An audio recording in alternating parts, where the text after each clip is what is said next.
Hi guys, welcome back to another video. Today we're going to be talking about a book that I read, I don't know, a couple years ago, I guess, and I was thinking about it this weekend quite a bit, so I thought, I looked back on my previous videos and thought, well, I never did a review of it. I'm sure I mentioned it in one of those videos that I do to say, well, this is what I've been reading this year or the last little while or whatever.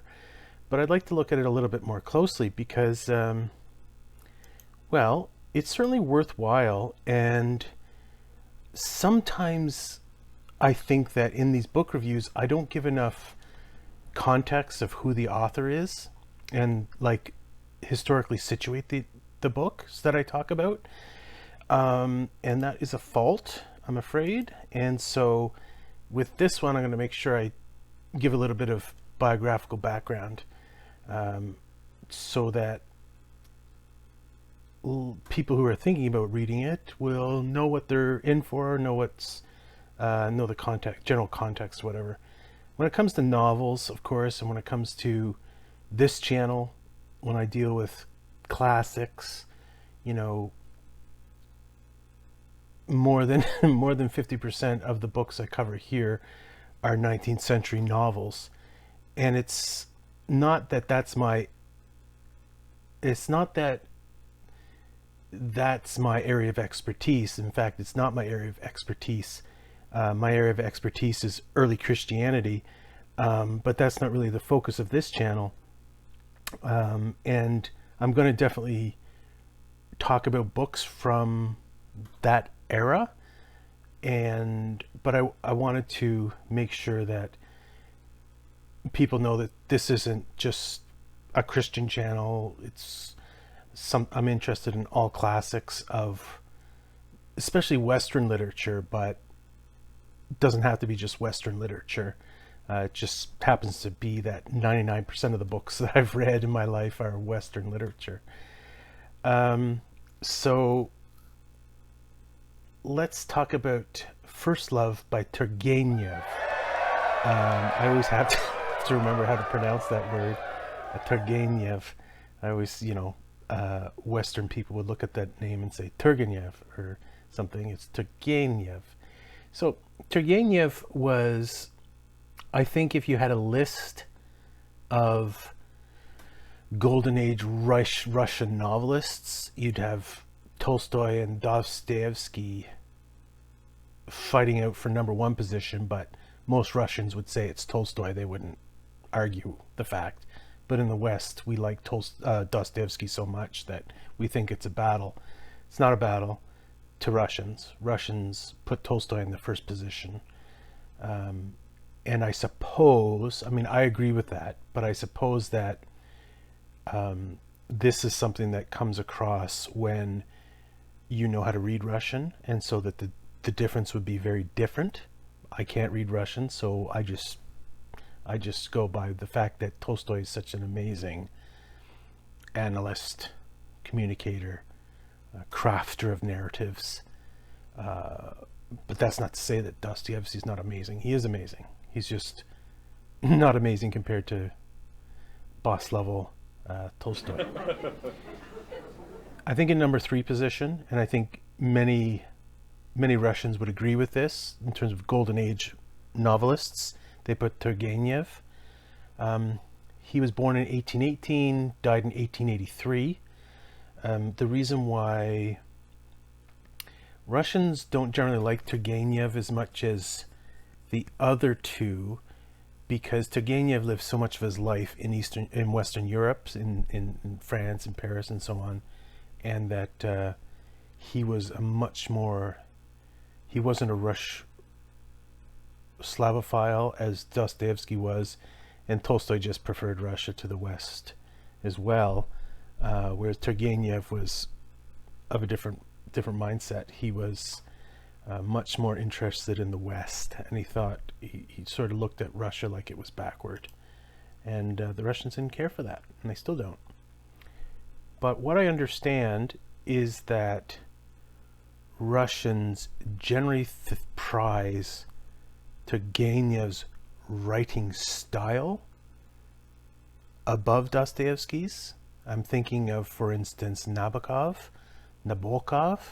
I believe that he says that Turgenev is a better writer than Dostoevsky. Not that he's a better novelist, but he's a better writer.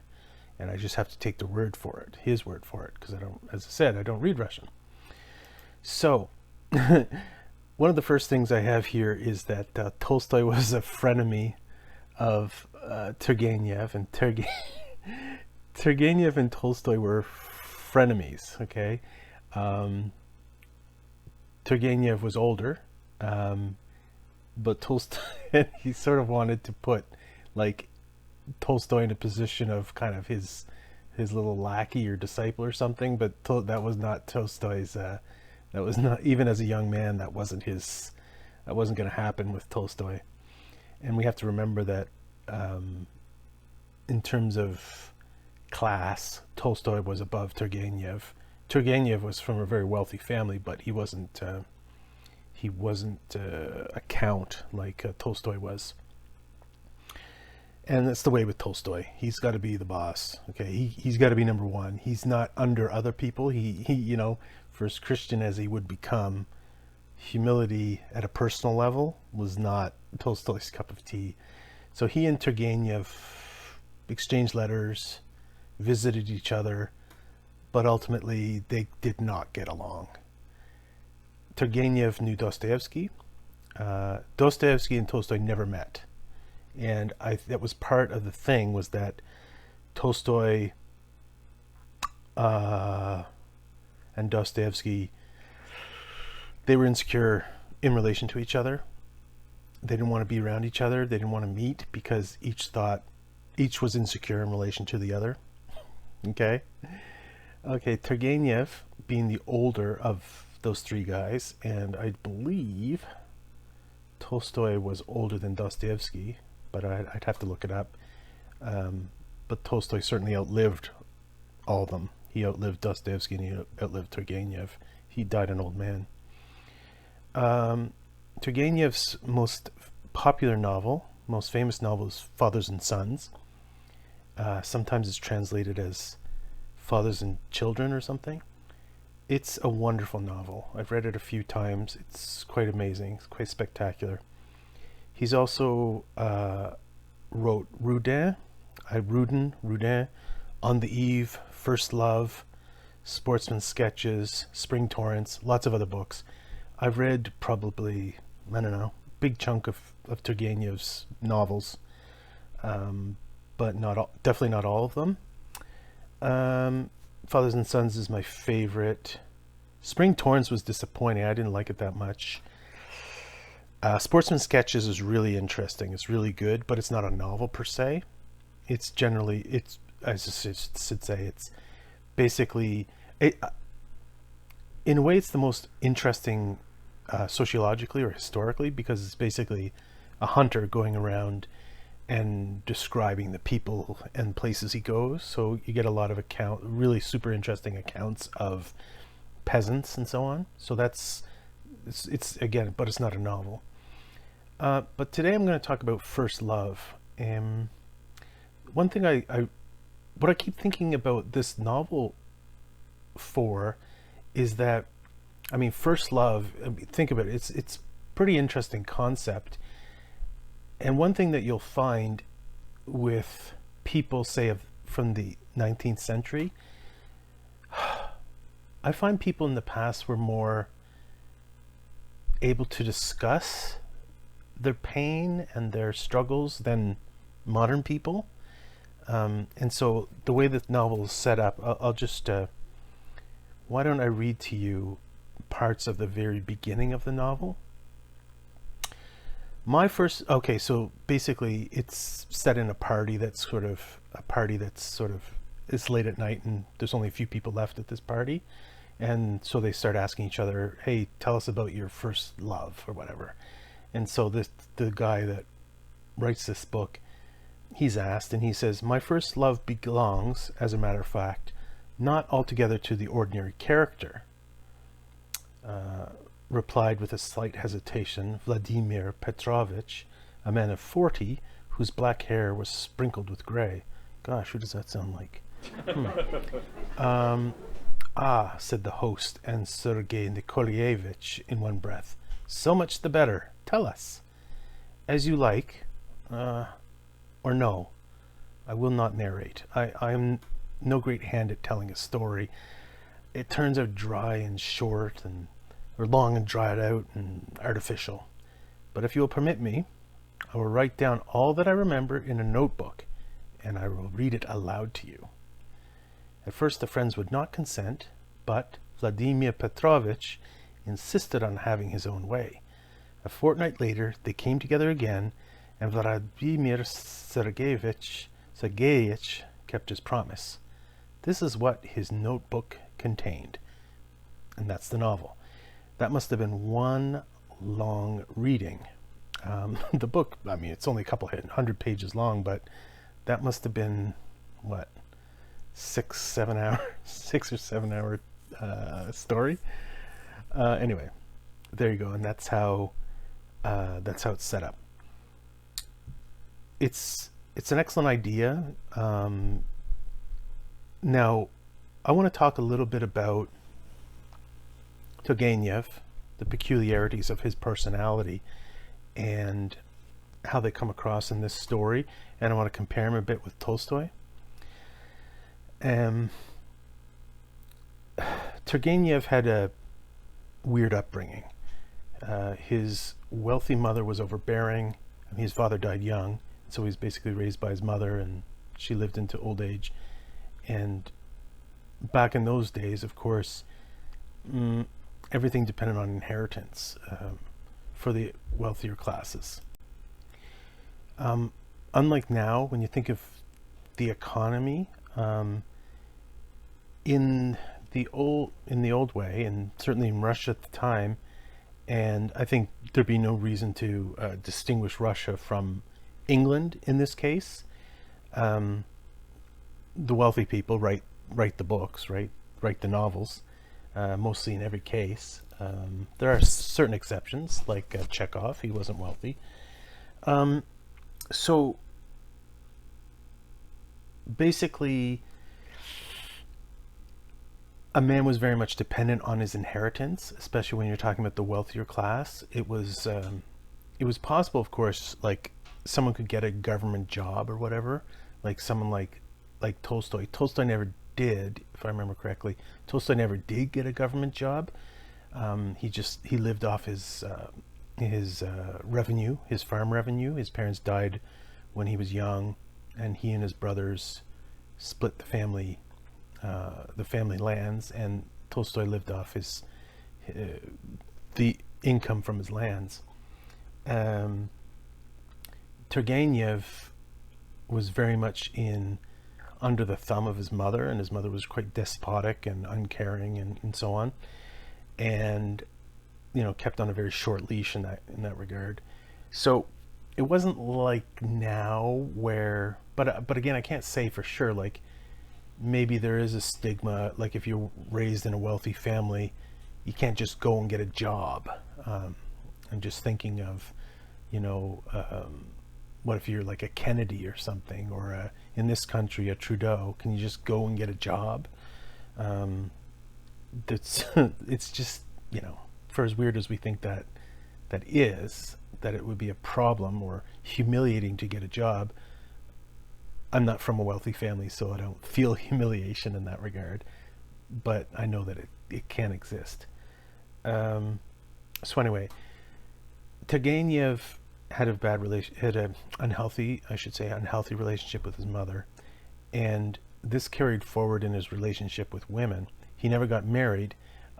In fact, he spent most of his life kind of living in the shadow of women, beautiful young women, and he played basically what we call today the role of a simp, or and this simp character has an appearance in many of Turgenev's novels, where a man is not playing a very distinguished position. You see it in other Russian novelists too. I just think of Dostoevsky's novella, The Gambler. We see figures like that.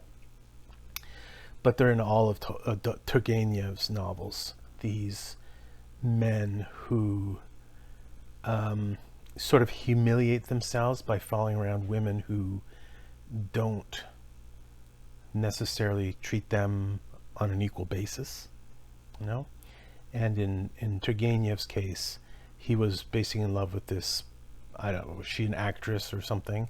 And he played a very, simpish role, almost a cuckish role in her life. So you can see how this subordination of a man, even a wealthy and distinguished man like Turgenev, you can see how that personality type, it's interesting, right? And comes across in his writings. It doesn't come across in Tolstoy's writings. Now, one thing I want to talk about, and perhaps the only thing I want to talk about for the rest of this, well, let me just say, First Love is a great novel. It's very interesting. It's beautiful. It's well written. It's not what you think. It's not a happy story in this sense. In a nutshell, it's about a 16-year-old who falls in love with an older girl who is 21, and she's weird, and there's something about her. She's got lots of suitors and so on, but there's something about her that you can't quite put your finger on. And this happens with a lot of Turgenev's characters. Happens with a lot of Dostoevsky's characters too. There's something not quite. There's something hidden. It's not really present in Tolstoy's characters, not in the same way anyway. But so anyway, what you learn is this girl, and they're both wealthy and whatever. She's a princess. Anyway, it ends up that this girl has an affair with the 16-year-old's father, and this father is married and everything, and they're next door neighbors type thing. And so that's what you learn, and I won't spoil any more of the details, but this is the story. This is his first love then. This 16-year-old's first love is a girl who has an affair with the boy's father.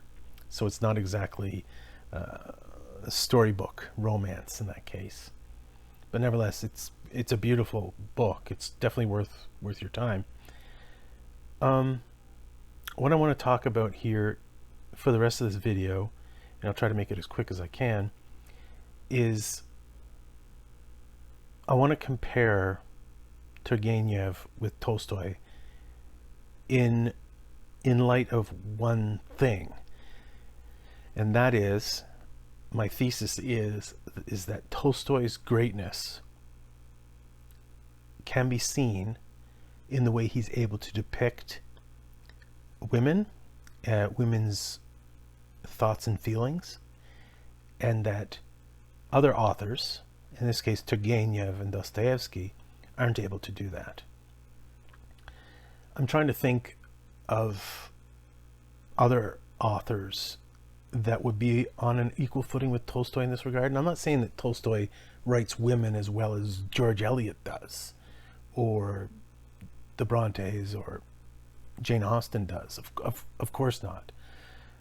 But for a male author, Tolstoy's ability, his daring to depict female sensibilities is very admirable. So one thing I did was to compare, for instance, Turgenev's silences with Tolstoy's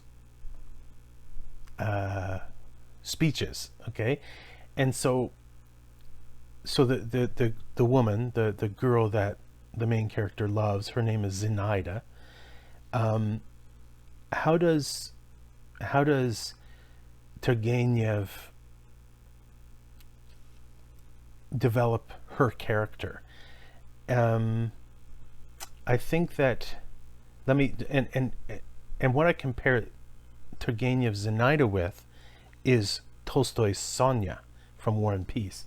So Sonia is the cousin of the Rostovs, whose parents die, and she's raised with Natasha, Nikolai, and and Peter with the Rostov children. And Sonia is poor, right? But she's raised kind of as one of their children, but kind of in a lesser position.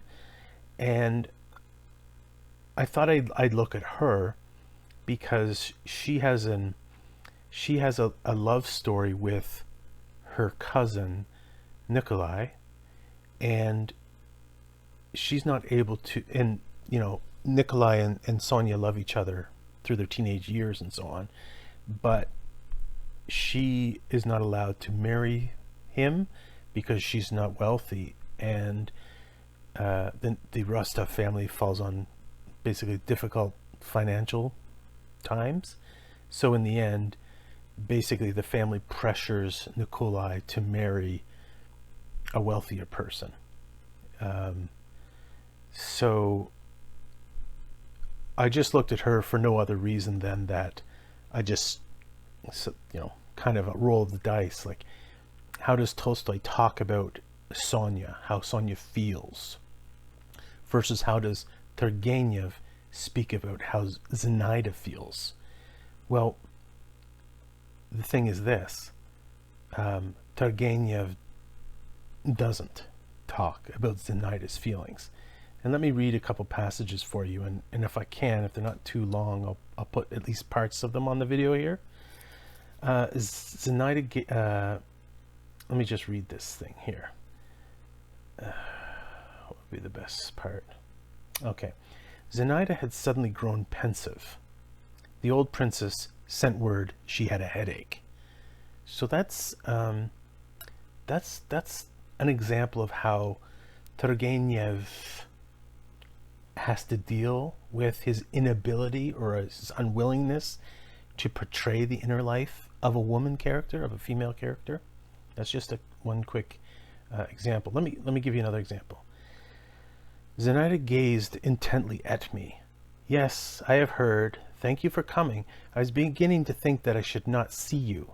Think kindly of me. I have sometimes tormented you, but nevertheless, I'm not the sort of person you think I am. She turned away and leaned against the window casing. Really, I am not that sort of person. I know that you have a bad opinion of me. I?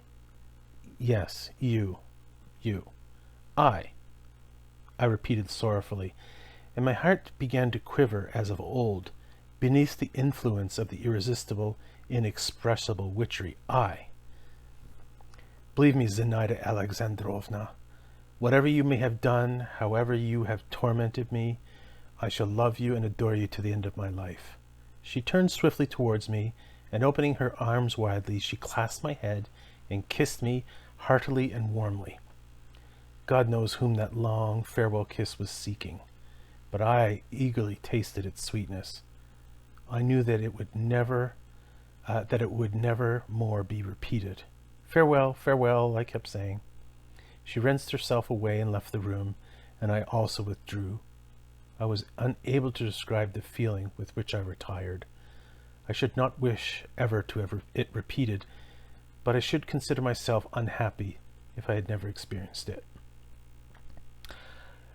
That's a good example. I have other examples here, but I won't read them out, make the video too long. But isn't it a great case, a great example of how we don't learn anything about Zenaida. We don't learn about her feelings. We don't learn about, we're told, yeah, I love you, boy, or whatever, and we're told that she has an affair with the boy's father. But we're never told why. We're never told what Zenaida sees in the father. We're never told what she feels about any of her other suitors. We're told she's beautiful, but all the arguments are ex silento, right? They're arguments from silence. Why?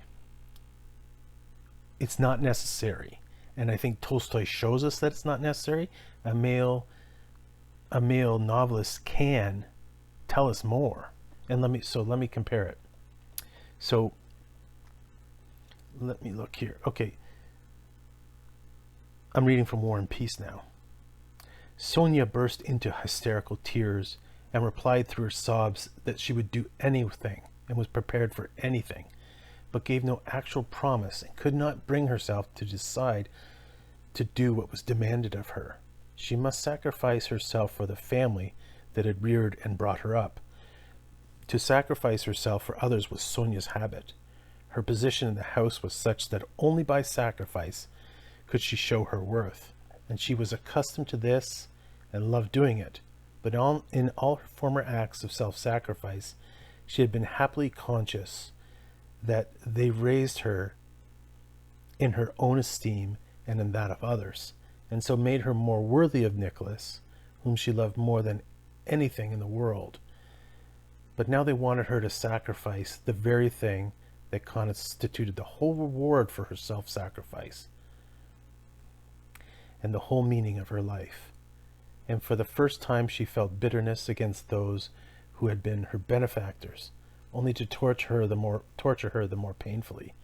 She felt jealous of Natasha, whom had never experienced anything of this sort, had never needed to sacrifice herself. It's not exactly fair. But made others sacrifice themselves for her, and yet was beloved by everybody. It's not exactly fair. And for the first time, Sonia felt that out of her pure, quiet love for Nicholas, a passionate feeling was beginning to grow up, which was stronger than principle, virtue, or religion. Under the influence of this feeling, Sonia, whose life of dependence had taught her involuntarily to be secretive, having answered the Countess in vague general terms, avoided talking with her and resolved to wait till she should see Nicholas, not in order to set him free, but on the contrary, at that meeting, to bind him to her forever. So this is an attempt. I could go on here. This is at least an attempt by a male author to speak about the inner workings of the female soul. So I think there's something, I think the place where Tolstoy does it best is called a novella called Family Happiness.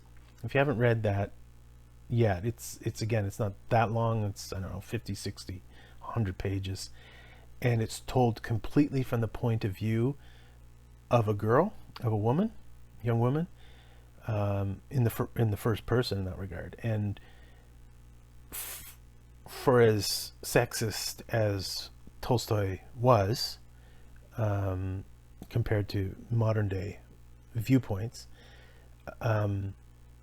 he was pretty amazing at least attempting to speak about the inner workings of the female soul. And in this regard, again, we can't put him on the same level as Jane Austen or George Eliot, right? They're women and they're incredible geniuses. But again, take the geniuses of Jane Austen and George Eliot and say, well, how do they depict men? And we can do this video. Their men are good, but a good male novelist could create a better male character than even they could, right? So I want to say that this is one basis in which we can continue to admire Tolstoy's genius. Obviously I could have talked about Anna Karenina, who is the main character of the titular and main character of that novel, but obviously that's a huge project, right? Generally Sonia is a sort of a more minor character in War and Peace, and so it's easier to talk about her in a short video. But his famous female characters, Anna Karenina and Natasha Rostov, just are spectacular, and I think we owe Tolstoy that much to say that he attempted to depict a woman's soul. And again, to some extent he fails, of course, because he's not a woman.